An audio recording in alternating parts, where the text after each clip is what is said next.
பேரன்பிற்கும் மதிப்பிற்கும் உரிய ஐயா குளத்தூர் மணி அவர்களே, மரியாதைக்குரிய ஐயா விடுதலை ராஜேந்திரன் அவர்களே, அரசியல் பிழைத்தோருக்கு அறம் கூற்றாகும் என்று சிலப்பதிகாரம் சொன்னது. அரசியல் பிழைத்தோருக்கு அறம் கீற்றாகும் என்று சொல்லும் வகையிலே அரசியலில் இருப்பவர்களுக்கும் ஒடுக்கப்படுபவர்களுக்கும் ஆதரவான கருத்துக்களை எடுத்து சொல்வதற்காக முளைத்திருக்கின்ற நம்பிக்கை கீற்றாம் இந்த கீற்று இணையதளத்தின் கீற்றுகள் அருமை சகோதரர்கள் ரமேஷ் அவர்களே, பாஸ்கரன் அவர்களே, எனக்கு முன்னால் உரையாற்றிய தோழர்களே, தோழர் TSS மணி, கவிஞர் அண்ணா கண்ணன் உள்ளிட்ட சகோதரர்களை, அறிஞர்களை கொண்டிருக்கின்ற அடர்த்திமிகு அவையோரே, எல்லோருக்கும் என் நெஞ்சங்கடிந்த அன்பை தெரிவித்துக் கொண்டு தொடர்கின்றேன். மாற்று கருத்து உடைய நண்பர்கள் வந்திருந்தால் அவர்களுக்கும் என் அன்பை தெரிவித்துக் கொண்டு தொடர்ந்து செல்கின்றேன். பெரியாரோடு ஒரு பயணம் என்று அழைத்தார்கள். பயணம் என்றால் நிறைய சுமைகளை எடுத்துக்கொண்டு வந்தால் பயணம் சிரமமாகிவிடுமோ என்று நானும் ஒரு பயணத்திற்கு தான் கிளம்பி வந்தேன். என் பயண சுமைகளை எல்லாம் வெளியே வைத்துவிட்டு குறைவான குறிப்புகளோடு உங்கள் வசதி கருதி வந்தேன். பயணத்தின் சுவை என்பது ரிசர்வேஷன் செய்திருந்தால் சிறப்பாக இருக்கும். ரிசர்வேஷனுக்காக போராடிய ஒரு தலைவரோடு பயணம் செய்வது மிக சுகமான பயணம்தான். வழக்கமாக என்னுடைய கல்லூரி வகுப்புகளிலே முதன்முறையாக மாணவர்களை சந்திக்கும் பொழுது நான் கேட்பேன், நீங்கள் எல்லாம் இங்கே வருவதற்கு யார் காரணம் என்று கேட்டால், தந்தை தாய் சேர்த்துக் கொண்ட கல்லூரி நிர்வாகம் எல்லாம் கண் முன்னால் இருக்கின்ற காரணங்கள். தந்தை பெரியாரின் உழைப்பு இல்லை என்று சொல்லியிருந்தால் நீங்கள் எல்லாம் இங்கே வந்திருக்க மாட்டீர்கள், எங்காவது மாடு மேய்க்க போயிருப்பீர்கள் என்று சொன்னவுடன் கோபமாக மாணவர்களும் மாணவிகளும் என்னை பார்ப்பார்கள், நீ மட்டும் எங்கே போயிருப்பாய் என்று. நான் அவர்களை விட சற்று உயர்த்தி கொண்டு, நான் உங்களைப் போல மாடு மேய்த்திருக்க மாட்டேன், அரபு நாடுகளிலே சென்று ஒட்டகம் மேய்த்திருப்பேன். தான் யதார்த்த நிலை என்பதை அவர்களுக்கு உணர்த்திய பிறகு அவர்கள் ஆண்டு முழுவதும் பெரியாரை பற்றிய செய்திகளை அவர்களுக்கு சொல்லக்கூடிய வாய்ப்பை இதன் மூலம் உருவாக்கிக் கொள்வேன். ஏனென்றால் ஒரு திடலுக்குள்ளே கடலை முடக்கி வைத்திருந்த காலத்தை கைப்பற்றி நீதிமன்றத்தின் படிகள் எல்லாம் ஏறி ஆரியத்தை அழிக்கின்ற ஆழி பேரலையை வெளியே கொண்டு வந்திருக்கின்ற பெரியார் திராவிடர் கழகத்திற்கு ஒரு நன்றி உரையாகத்தான் இதை ஆற்ற வந்திருக்கிறேனே தவிர, எனக்கு முன்னால் பேசியவர்கள் மிகச்சிறப்பாக இடை போட்டு பேசிவிட்டார்கள். தந்தை பெரியாரை சிந்தை செய்து கொண்டிருந்த பொழுது கவிதை போல ஒன்றை குறித்து வைத்திருந்தேன். தந்தையே, உன் தடி பிள்ளைகளையும் அடித்தது, பெருச்சாளிகளையும் அடித்தது. உன்னால் அடிபட்ட பெருச்சாளிகள் விரைத்தன, பிள்ளைகள் விழித்தன. தமிழ்நாட்டில் உன் பெயரை சொல்லாத எந்த கட்சியும் இல்லை, ஆனால் எந்த கட்சியிலும் உன் லட்சியம் இல்லை. நாளையாவது சொல்வார்கள் என்ற நிச்சயம் இல்லை. இன்றைக்கு கட்சிகளுக்கு தேவை உன் படங்கள் தானே தவிர பாடங்கள் அல்ல. இன்றைக்கும் கூட பீட்சா சாப்பிட்டுக் கொண்டு, கோக் குடித்துக் கொண்டு, சேக்குவேரா பனியன் போட்டுக் கொண்டு போகின்ற இளைஞர்கள் சேக்குவேராவை ஒரு வியாபார குறியீடாக்கி விட்டார்கள். நம்முடைய சகோதரர்கள் தந்தை பெரியாரை அணிந்திருக்கிறார்கள், நான் அப்படி சொல்லவில்லை. இங்கே விவரமானவர்கள் வந்திருக்கிறார்கள். ஆனால் பொதுவானவர்கள் பெரியார் இன்றைக்கு ஒரு கமர்ஷியல் குறியீடு போல அவரை பற்றி தெரிந்து வைத்திருப்பது ஒரு பெருமை. ஆனால் எதை கூர்மையாக சொன்னாரோ, பெரியாருடைய கொள்கை என்ன, பெரியாருடைய லட்சியம் என்ன, அவருடைய பயணங்கள் எதற்காக அமைந்தன என்பதை பார்க்கும் பொழுது, இந்த 27 தொகுதிகளிலே எனக்கு இந்த 38ஆம் ஆண்டு வரை உள்ள தொகுதியை தந்திருக்கிறார்கள். எத்தனை தொகுதிகள் கிடைக்கும் என்று அரசியல்வாதிகள் எல்லாம் எதிர்பார்த்து கொண்டிருக்கும் பொழுது நிறைவான முறையிலே 6 தொகுதிகளை எனக்கு தந்து ஆய்வு செய்ய சொன்னார்கள். இந்த தொகுதிகளை எதிர்பார்க்கிற பொது வாழ்க்கையில் இருக்கக்கூடிய உள்ளங்கள் எல்லாம் முதல்ல இந்த 27 தொகுதிகளை படித்து அதில் ஒரு தேர்வு எழுதி அதில் வெற்றி பெற்ற பிறகுதான் அரசியலிலேயே பொது வாழ்க்கையிலும் இருக்கணும் அப்படின்னு ஒரு தீர்மானம் போட்டாலும் தவறில்லை என்ற அளவுக்கான செய்திகள் இதில் இருக்கின்றன. இருக்கும் நிலை மாற்ற ஒரு புரட்சி மனப்பான்மை ஏற்படுத்தல் பிறர் குழைக்கும் எழுத்தாளர் கடனாம் என்று பாவேந்தர் சொன்னார். இருக்கின்ற நிலைமை அந்த ஸ்டேட்டஸ்கோ அதை மாற்றக்கூடிய அளவுக்கு ஒரு புரட்சி மனப்பான்மையை உருவாக்குவதுதான் பிறர் குழைக்கும் எழுத்தாளர் கடனாம் என்று சொன்னார். ஒரு இதழியலாளராக பெரியார் என்ன செய்திருக்கின்றார்? அந்த குறுகிய எல்லைக்குள் வைத்து ஆய்வு செய்தால் நான் எனக்கு தரப்பட்ட நேரத்துக்குள் முடித்துக் கொள்வேன் என்ற நம்பிக்கை இருக்கின்றது. பெரியாரை சமுதாய சீர்திருத்தவாதியாக, சமுதாய போராளியாக பார்த்தோம். ஆனால் அவர் ஒரு நேர்மையுள்ள இதழாளராக, ஒரு எழுத்தாளராக எவ்வளவு கூர்மையாக, நேர்மையாக, நயத்தக்க நாகரிகத்தோடு கருத்துக்களை முன்வைத்திருக்கிறார் என்பதை பார்க்கும் பொழுது இதை இவ்வளவு காலம் மறைத்து வைத்திருக்கிறார்களே என்று கோபம் வருகின்றது. பொது உடைமை கருத்து சார்ந்து பெரியார் எவ்வளவு இயங்கியிருக்கின்றார், சமதர்மத்திற்கு எவ்வளவு முக்கியத்துவம் தந்திருக்கின்றார் என்பதை சொன்னார்கள்.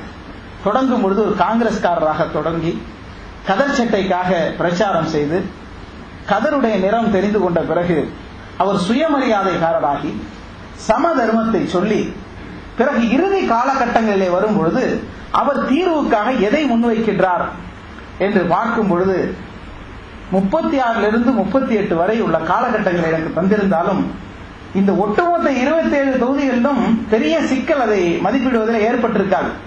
இந்த ஆண்டிலே இந்த கொள்கையில் இருந்தார், அந்த கட்சியோடு கூட்டணி வந்த பிறகு இப்படி மாற்றிக்கொண்டார், குஜராத்திலே நடப்பது வெளிமாநில பிரச்சனை என்று சொன்ன ஒரு காலகட்டம், பிறகு இந்த மதவாதிகள் எல்லாம் மோசமானவர்கள் என்று விலகிய ஒரு காலகட்டம் என்று பழுத்த பெரும் தலைவர்களை எடை போடுவது போன்ற ஒரு சிக்கல் பெரியாரை எடை போடுவதிலே இல்லை. தன்னுடைய மனசாட்சிப்படி எது சரி, தன் அறிவுக்கு எது பொருந்துமோ அதை மிக துணிவாக வெளிப்படுத்திக் கொள்வதிலே பெரியார் மனங்களிலே இடம் பெறுகின்றார். அந்த வகையிலே தீண்டாமை ஒழிய ஒரே வழி இஸ்லாம் தான் என்று அவர் சொன்ன செய்தி பரவி இருக்கின்றது. ஆனால் தீண்டாமை ஒழிவதற்காக மட்டும் அதை சொல்லாமல் தேச விடுதலைக்கும் அதுதான் வழி என்று அவர் சொல்லி காட்டுகின்றார். இது 1936 ஆண்டு குடியரசுடைய முதல் தொகுதியிலே பக்கம் 48 முதல் 54 வரை உள்ள கட்டுரைகளில் விரிவாக இருக்கின்றது. நான் இங்கே அவர் என்ன சொல்லியிருக்கிறார் என்பதை விரிவாக சொல்வதற்கு முதலில் நேரம் அனுமதிக்கவில்லை. அடுத்தது அப்படி சொல்லிக் கொண்டிருப்பதை விட அதை நீங்கள் வாங்கி படிக்க வேண்டும் என்று சொன்னால் இப்படி சொல்கின்றார், இந்திய தேசம் விடுதலை அடைவதற்கு ஒரே வழி இஸ்லாம் தான் என்று சொல்கின்றார். அதற்கு என்ன வழி என்று சொல்லும் பொழுது 35 கோடி இந்திய மக்கள் தொகையில 9 கோடி முஸ்லிம்கள் இருக்கிறார்கள், 7 கோடி தாழ்த்தப்பட்டவர்கள் இருக்கிறார்கள். இந்த 9 7 சேர்ந்து 16 கோடியாக மாறிவிட்டால் இங்கே வெள்ளையர் ஆட்சி மட்டுமல்ல, அவர்கள் விருப்பத்திற்கு எதிரான எந்த ஒரு ஆட்சியுமே இருக்க முடியாது என்பதை மிக தெளிவாக, கூர்மையாக ஓரிடத்தில் அல்ல, இந்த 6 தொகுதியில் ஏதோ ஒரு கூட்டத்தில் முஸ்லிம்கள் நிறைந்திருந்த கூட்டத்திலே உணர்ச்சி வசப்பட்டு பேசினார் என்று சொல்லிவிட முடியாது. அது ஊடும் பாவமாக அவர் எழுத்துக்களில் இணைந்தே வருகின்றது. கடைசி வரை அதை வலியுறுத்தி கொண்டே இருக்கின்றார். சமூக விடுதலைக்கு ஒரே வழி, நீ ஒரு மத வேஷம் போட்டுக்கொள்ள வேண்டும் என்று சொன்னால் முஸ்லீம் மத வேஷம் போட்டுக்கொள். திருவாரூரில் அவரிடம் கேள்வி கேட்கிறார்கள், எந்த மதமும் கூடாது என்று சொல்லிவிட்டு இஸ்லாம் மதத்திற்கு போக சொல்லீர்களே என்றால், நான் இந்து மதத்தின் மோட்சத்தை விட இஸ்லாத்தின் மோட்சம் உயர்வானது என்ற கருத்தில் சொல்லவில்லை. 10 மணிக்கு சேர்ந்தால் 10:30 உன்னுடைய ஜாதி போய்விடும் என்று சொன்னார். நாங்கள் அதை மாற்றி சொல்லுவோம், 10 மணிக்கு சேர்ந்தா 10:30 இல்ல 10க்கே போய்விடும் என்பது எங்களுடைய கருத்து, 10ம் பறந்து போய்விடும்.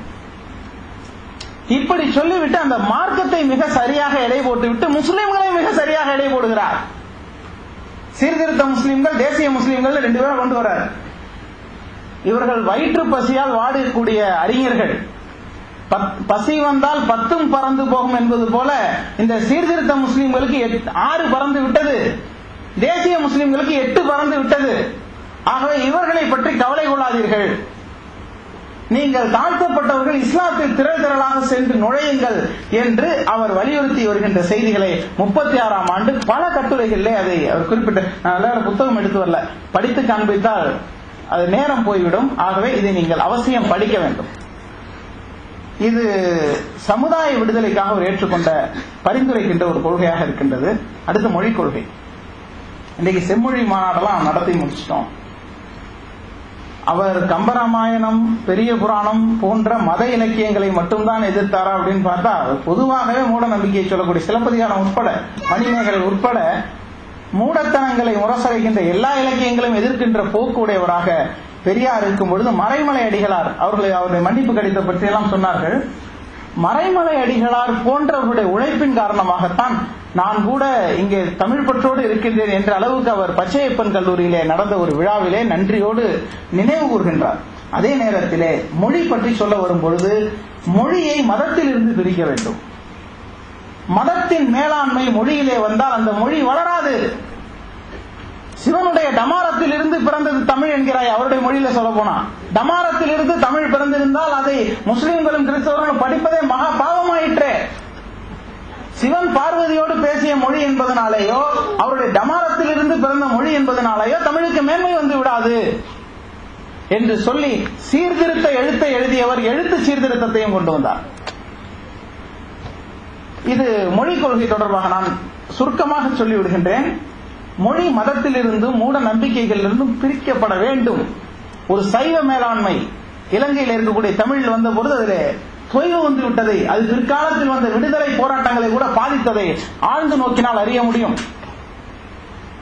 ஆகவே மொழிக்கு மதத்தின் மேலாண்மை, எந்த மதத்தின் மேலாண்மையும் வந்துவிடக் கூடாது என்பதிலே அவர் தெளிவாக இருந்தார். அடுத்தது மூட நம்பிக்கைகளை அவர் ஒழிக்கும் பொழுது இந்த சகுனம் பார்க்கிறது, சிலைகளை வணங்குவது, இது போன்ற மூட நம்பிக்கைகளை மட்டும்தான் அவர் எதிர்த்தாரா என்றால் மிக நுணுகி சென்று பணக்கார தன்மை என்பதே ஒரு மூட நம்பிக்கை என்று சொல்கின்றார்.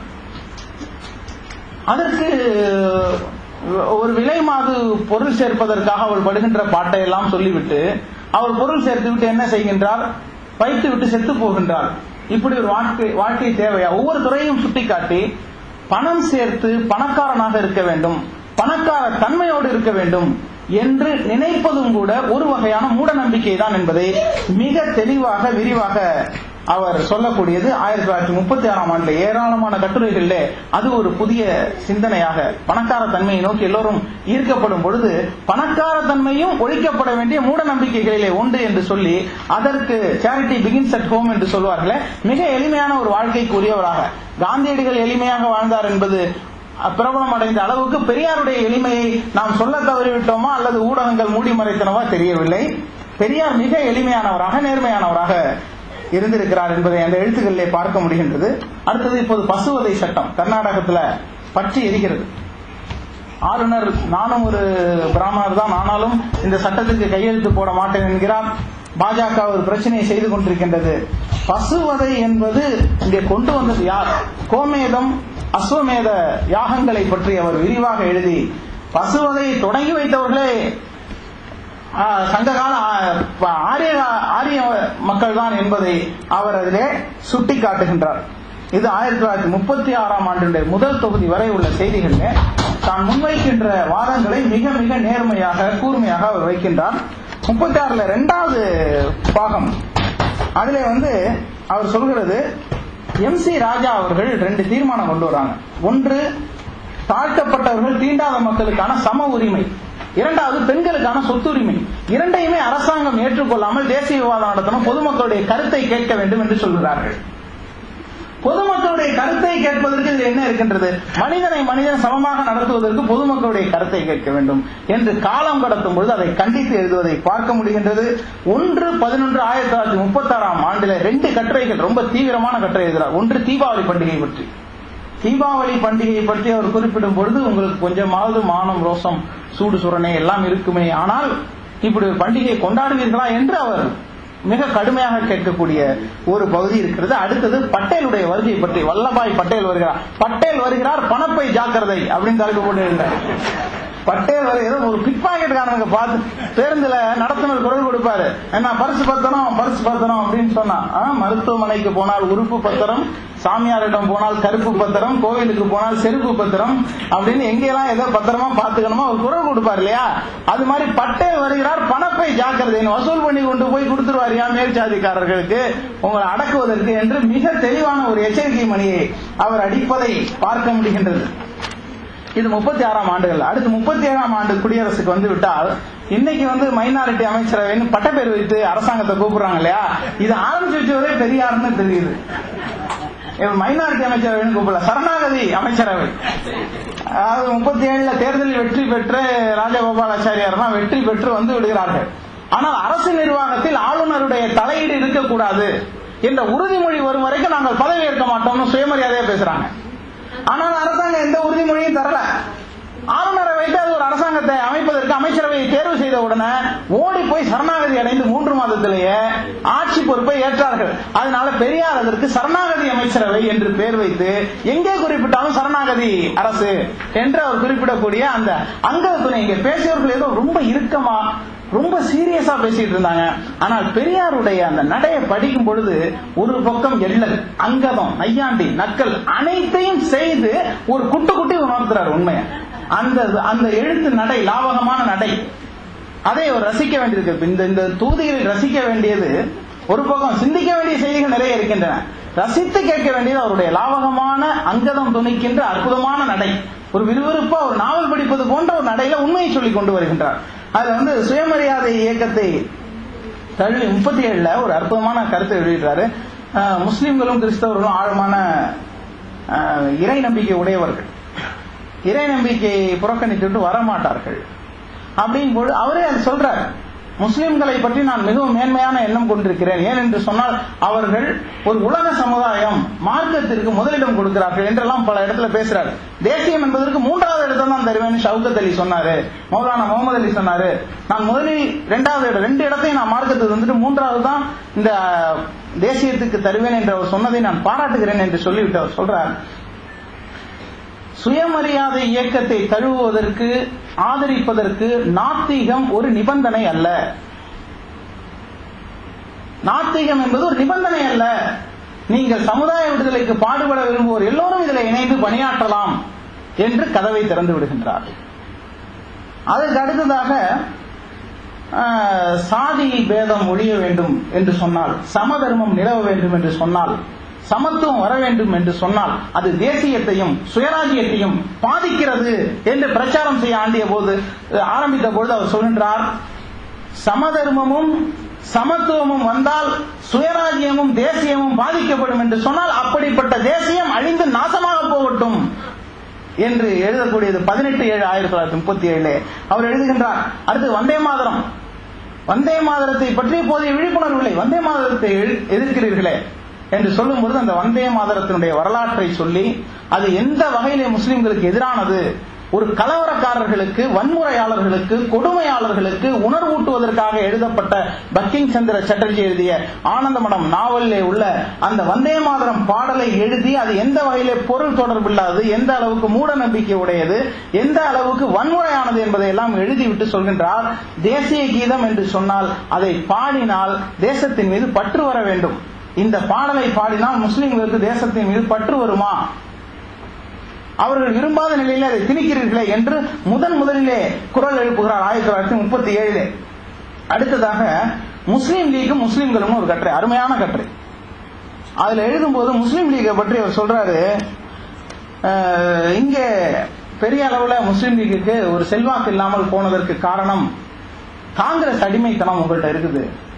அந்த அடிமைத்தனத்திலிருந்து எப்பொழுது வெளியே வருகிறீர்களோ அப்பொழுதுதான் வெற்றி பெற முடியும் என்று சொல்லிட்டு ஈரோட்டில் நடந்த முஸ்லீம் லீக் கூட்டத்தில் 24/10/37 பேசுறாரு. பேசும்போது சொல்றாரு, தமிழ்நாட்டில் இந்த மதிப்பு இல்லாம போயிடுச்சு, நீங்க ஷேக் தாவூத்னு ஒரு வெற்றி பெறுகின்றார். ஷேக் தாவூத் அவர்களுடைய வெற்றியை வைத்து அதை முஸ்லீம் லீக்கின் வெற்றி என்று எடை போட்டு விடாதீர்கள். அவர் முஸ்லீம் லீக்கை எதிர்த்து நின்றிருந்தாலும் வெற்றி பெற்றிருப்பார், அவர் தனியாக நின்றிருந்தாலும் வெற்றி பெற்றிருப்பார். ஆகவே நீங்கள் மாயைகளில் இருந்து விடுபட்டு ஆக வேண்டிய காரியத்தை செய்யுங்கள், அடிமைத்தன சிந்தனையிலிருந்து வெளியே வாருங்கள் என்று அழைப்பு விடுகின்றார். அப்புறம் 24/10/37 நம்ம சென்னையில SIT கல்லூரியில் அதனுடைய நிறுவனர் ஜஸ்டிஸ் பஷீர் அகமது அவர்களுக்கு காந்தியடிகள் ஒரு கடிதம் எழுதுறார்.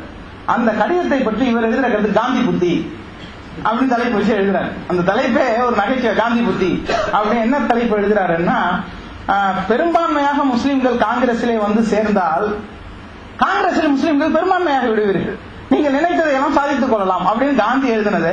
இது எவ்வளவு நேர்மை இல்லாத கருத்தா இருக்குது. இவன் சேரணும்னு முடிவெடுத்த உடனே எல்லாரும் மற்றவர்கள் எல்லாம் வந்து பெரும்பான்மையாக சேர்ந்து விட்டால் முஸ்லிம்களுடைய கதி என்ன என்றெல்லாம் கேட்டு விட்டு இன்னொரு கட்டுரையில கேட்கிறாரு, ஒரு பக்கம் பாய் பரமானந்தர், இன்னொரு பக்கம் வல்லபாய் பட்டேல், நடுவுல காந்தி உட்கார்ந்து கொண்டு முஸ்லிம்களுக்காக என்ன செய்து விடுவார் என்று எதிர்பார்க்கிறீர்கள் என்றெல்லாம் அற்புதமான கேள்விகளை அவர் எழுப்புகின்றார், சிந்தனையை தூண்டி விடுகின்றார். இப்படி காந்தி புத்தி என்று தலைப்பு எழுதியவர் 1931 சென்னை மாகாண சட்டமன்றத்தில் 315 இடங்கள் இருக்கின்றது. அதுல 116 பொதுவாகவும், தாழ்த்தப்பட்டோருக்கு 30 இடமும், பழங்குடி மக்களுக்கு 1ஆகவும், முஸ்லிம்களுக்கு 28 தனித்தொகுதி முறை இருந்தது. 28 இடங்கள் ரிசர்வ் தொகுதியாக முஸ்லிம்களுக்கு இருந்தன என்பதையும் அவர் எடுத்து காட்டிவிட்டு தன்னுடைய கருத்துக்களை முன்வைக்கும் பொழுது அவர்கிட்ட கேள்வி கேட்கிறாங்க. நீதி கட்சி தோற்று போயிட்டா என்ன பண்ணும்? நீதி கட்சியை ஆதரிக்கின்றார். இந்த இடத்தில் நாம் மிகவும் கவனமாக மனதில் கொள்ள வேண்டிய கருத்து, ஒரு கட்சியை ஆதரிக்கின்ற காரணத்தினால் அந்த கட்சி என்ன செய்தாலும் சரிதான் என்று வாதாடக்கூடிய போக்கை உடை தருகின்றார் பெரியார். இன்றைக்கு ஆதரவு எதிர்ப்பு 2 தாங்க இருக்குது பொது வாழ்க்கையில. நீங்க ஆதரிக்கிறீங்களா எதிர்க்கிறீங்களா? விமர்சனத்தோடு ஆதரிக்கின்றேன், ஒரு பாராட்டுதலோடு எதிர்க்கின்றேன் என்ற ஒரு ஸ்பேஸ் இல்லை, அதற்கான இடம் இல்லை. ஒருவரை எதிர்க்கிறார் இருந்தால் 100% எதிர்க்கணும். சினிமாவில் வில்லன் ஹீரோ 2 கலந்தும் யாரும் இல்லை. இங்கே அவர் சொல்கின்றார், நீதி கட்சியின் கொள்கைகள் எனக்கு நம்பிக்கை இருக்கின்றது, நான் அந்த கட்சியின் கொள்கைகளை, அந்த கட்சியை ஆதரிக்கின்றேன். அதே நேரத்தில் தலைவருடைய அசட்டுத்தனங்களை தன்னுடைய கடிதம் பிரிச்சு பார்க்கறதுக்காக கூட சொன்னார், இது நீதி கட்சியின் தவறல்ல, தலைவர்களுடைய கையாலாகாத தனம் என்று விமர்சித்து விட்டு அந்த கட்சியினுடைய கொள்கைகளை அவர் விட்டுக் கொடுக்காமல், அதே நேரத்தில் தவறுகளை பூசி மெழுகாமல் ஆதரிக்கின்ற ஒரு நேர்மையை இங்கே பார்க்க முடிகின்றது. கட்சி தோற்று போய்விட்டால் என்ன செய்வீர்கள் என்று கேட்டால், எனக்கு மகிழ்ச்சி தான், என் முன்னால் பார்ப்பனர்கள் மண்டியிட்டு வணங்க வேண்டிய சூழ்நிலை ஏற்படும் என்று சொல்கின்றார். எப்போ தோற்று போய்விட்டால், வெற்றி பெற்றால் தானே அந்த நிலைமை ஏற்படும் என்றால் அவர் சொல்கின்றார், என்னுடைய கொள்கை அப்படிப்பட்டது, அதை எதிர்க்க முடியாது, கொள்கைக்கும் வெற்றி தோல்விக்கும் சம்பந்தம் இல்லை, நான் ஆதரிக்கின்ற கட்சி தோற்றால் என்னுடைய கொள்கை மேலும் மேலும் வீரியம் பெறும் என்று தன்னம்பிக்கை ஊட்டக்கூடிய அந்த கருத்துக்களை எழுதுகின்றார். சங்கீத மாணவரை பற்றி சொன்னாங்க. 38 அவர் எச்சரிக்கிறாரு, ஒரு காலம் வரும், அப்போது இந்த உயர் சாதின்னு சொல்லக்கூடியவர்கள் சங்கீதத்தையும் நாட்டியத்தையும் மொத்தமாகவே சுவீகரித்துக் கொள்வார்கள். அப்பொழுது அது விலை மகளிருடைய தொழில்கள், விவசாரத்தனம் என்று சொல்லப்படக்கூடிய சங்கீதத்தையும் நாட்டியத்தையும் உயர் சாதியினர் தங்கள், நான் உயர் சாதியின் நாகரிகத்துக்கு பேசுறேன், அவர் பேர் சொல்லியே சொல்றார், ஆக்கிரமித்துக் கொள்வார்கள். ஏனென்றால் அந்த கட்டுரைக்கு தலைப்பு பார்ப்பானுக்கு ஏன் ஆத்திரம் வராதுங்கிற தலைப்பில் எழுதுறார்.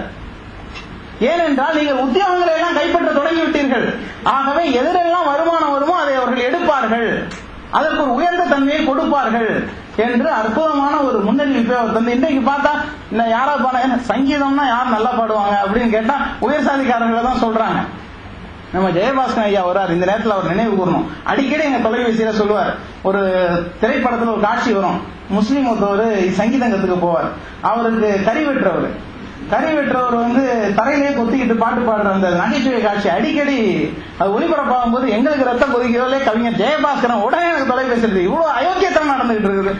ஏஆர் ரஹ்மான் இருக்கிறாரு உங்க சமுதாயத்துல, செனாய் கலைஞர் எல்லாம் இருக்கிறாரு. இந்தியா சுதந்திரம் அடையும் போதே ஒரு முஸ்லீம் தான் செனாய் வாசிட்டு இருந்து எல்லாம் அந்த மாதிரி கதையெல்லாம் உஸ்தாத் பிஸ்மில்லா கான் தான் முதல் இசை கச்சேரியை நடத்தினார் இந்தியா விடுதலை அடைந்த போது. அதெல்லாம் சொன்னாங்க, அந்த இசையில மயங்கி போயிட்டாங்க, விழிக்க மறந்து விட்டார்கள்.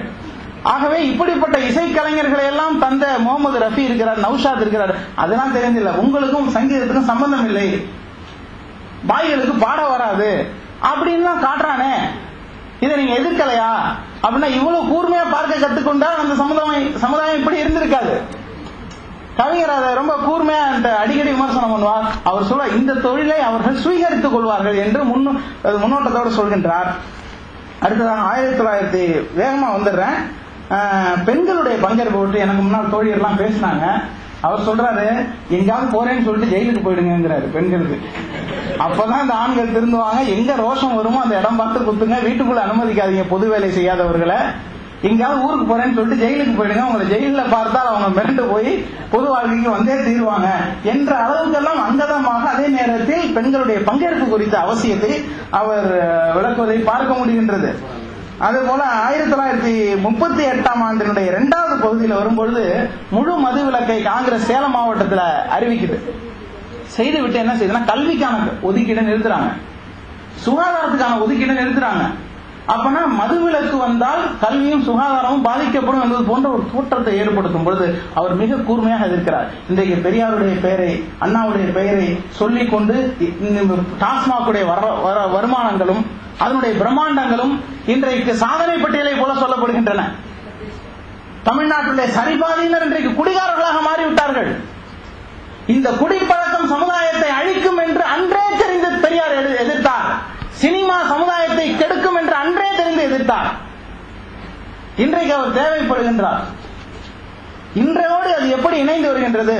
நேற்று முன் 16ஆம் தேதி வெள்ளிக்கிழமை முதல் பக்க செய்தி டைம்ஸ் ஆஃப் இந்தியாவில் திருப்பூர் அருகே இருக்கக்கூடிய தாராபுரம் என்ற ஊர்ல 2 வேலிகளை கட்டி சாதி இந்துக்கள் தலித்துக்களை நடக்கக்கூடாதுன்னு சொல்றாங்க. காரணம் என்னன்னு கேட்டா, எங்க முன்னோர்களை எரித்த சுடுகாடு அங்க இருக்குது, இவன் நடந்தா செத்து போனவங்க எல்லாம் தீட்டா போயிடுவாங்க அப்படின்னு. இருட்டறையில் உள்ளதடா உலகம், சாதி இருக்கின்றது என்பானும் இருக்கின்றான்னு பாவேந்தர் பாடினாரு 2010. நேற்று முன்தினம் இந்த தோழத்தை கேட்டேன். ஐயா சொன்னாங்க அந்த வேலிகளை இன்று எடுக்கப்பட்டு விட்டது என்று. வேலிகளை எடுத்து விட்டார்கள், மீண்டும் வைக்க மாட்டார்கள். உத்தப்புறத்து சுவர் இடிக்கப்பட்டிருக்கலாம், மனதில் இருக்கக்கூடிய சுவர் இன்னும் இடிக்கப்படவில்லை. அந்த திருப்பூர் மாவட்டத்தில் வேலி எடுக்கப்பட்டிருக்கலாம், அது அரசினுடைய பலாத்காரங்கள் காவல்துறையை பார்த்து எடுத்திருக்கலாமே தவிர, வாய்ப்பு கிடைத்தால் மீண்டும் அந்த வேலி வைக்கப்படும். பெர்லின் சுவர் இடிக்கிறத பத்தி பேசுறோம், உத்தப்புறத்து சுவர் என்ன இடிக்க முடியல. திண்ணியத்தில் மனிதர்களை மலம் தின்ன வைத்தன நாய்கள்னு ஒரு கவிஞர் குறிப்பிட்டாரு. சக மனிதனை மனிதனாக மதிக்காத தன்மை இது மாற வேண்டும் என்று சொன்னால் அதற்கு இஸ்லாம் மட்டும்தான் தீர்வாக இருக்க முடியும் என்று 38ஆம் ஆண்டிலையும் வலியுறுத்தி சொல்கின்றார்.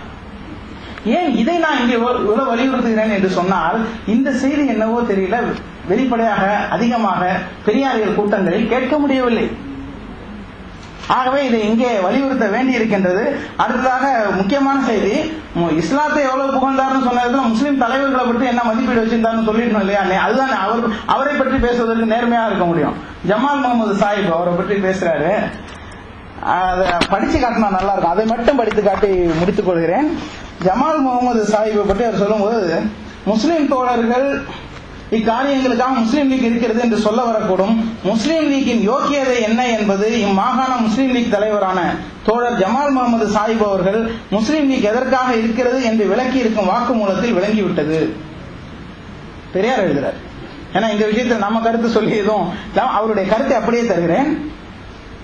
அதாவது முஸ்லீம் லீக் என்பது நம்முடைய தேவைகளை அரசாங்கத்தாருக்கு விண்ணப்பித்துக் கொள்ள ஏற்படுத்தப்பட்ட ஸ்தாபனமே ஒழிய வேறல்ல என்று சொன்னதாக செய்தி வந்திருக்கிறது. அப்படியானால் முஸ்லிம் சமூகத்துக்கு முஸ்லிம்களால் ஜீவாதாரமானதென்று கருதும் கொள்கைகளுக்கு ஆபத்தும் இடையூறும் ஏற்படும்படியாக மற்ற சமூகத்தாரோ மதக்காரர்களோ செய்யும் தொல்லையில் இருந்து விடுபட முஸ்லிம்களுக்கு ஸ்தாபனம் எங்கே, மார்க்கம் எங்கே என்று கேட்க முடியாமல் இருக்கவில்லை என்று சொல்லிட்டு, ஜமால் முகமது கோடீஸ்வரர், அவர்கிட்ட உயர் சாதியினர் மிக சிறப்பாக நடந்து கொண்டு அவருக்கு அந்த வழி தெரியாம இருந்திருக்கலாம் என்று சொல்லிவிட்டு அவர் கடைசியா முடிக்கிறாரு. எப்படி, அதாவது கனம் ஜமால் முகமது சாஹிப் தனி தொகுதி வேண்டாம் என்றும், ஆனால் பொது தொகுதி பேரால் 2 தடவை சட்டசபை எலெக்ஷனுக்கு, அதுவும் வியாபார தொகுதியில் என்று 2 தடவையும் பார்ப்பனர்களாலேயே தோற்கடிக்கப்படவும் வர முடியாமல் போகவும் செய்யப்பட்டவர். அப்படி இருந்தும் அவருக்கு பார்ப்பனர்களிடம் சலுகையாக இருக்குமானால் மற்ற முஸ்லிம்களுக்கும் நமக்கோ அந்த மகான் தன்மை சுலபத்தில் வரும் என்று அவரே எதிர்பார்ப்பது சிறிதும் நியாயமும் தர்மமும் ஆகாது என்று அவர் அதில் இருக்கக்கூடிய வர்க்க வேறுபாடுகளை கூட அவர் மிக கூர்மையாக கவனித்து சொல்லி இப்படி விமர்சித்திருக்கிறார்.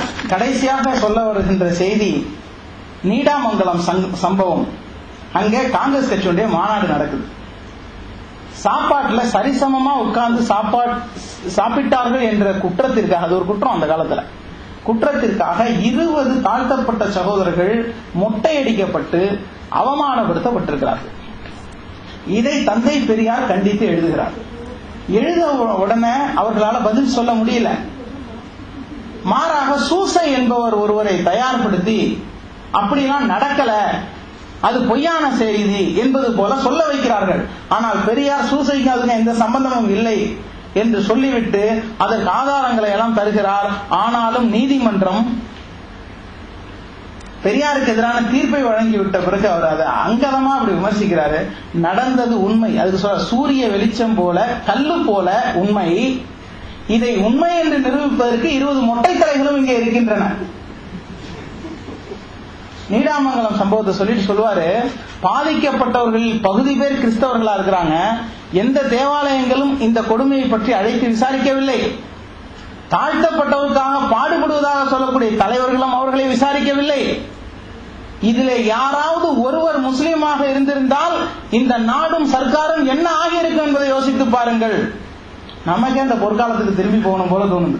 அவர்கள் ஒரு தெருவிலே மஜீத் கட்டி கொண்டு இந்த பக்கம் மேலம் கொட்டி கொண்டு வரக்கூடாது என்று சொன்னால் ராணுவமே வந்தாலும் உள்ள போக முடியாதுங்கிற அளவுக்கு எழுதுறாரு. ஒரு காலத்துல அவ்வளவு வலிமையா இருந்தார்களாம். என் பாட்டனுக்கு ஒரு யானை இருந்தது என்று வைக்கம் முகமது பஷீர் சொன்ன மாதிரி இப்படியெல்லாம் நீடாமங்கலத்து, நானும் திருவாரூர் மாவட்டத்துக்காரன், இப்படியெல்லாம் வலிமையாக இருந்தார்களா என்று பார்க்க வேண்டியிருக்கிறது. ஒரே ஒரு முஸ்லீம் அப்படி மொட்டையடிக்கப்பட்டிருந்தால் இந்த சர்க்காரும் இந்த கட்சியினரும் இப்படி இருந்திருப்பார்களா, என்ன நடந்திருக்கும் என்பதை நினைத்து பாருங்கள் என்று மிரட்டார்.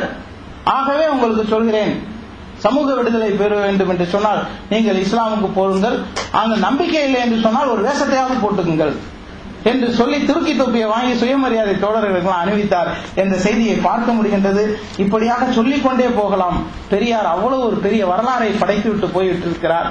இதையெல்லாம் பெருமையாக பேசிக் கொண்டிருப்பதை விட எங்கள் தமிழ் உயர்வு என்று சொல்லி சொல்லி தலைமுறைகள் பலகலித்தோம், குறை கலைந்தோம் இல்லை என்று பாவேந்தர் வருத்தப்படுவாரே.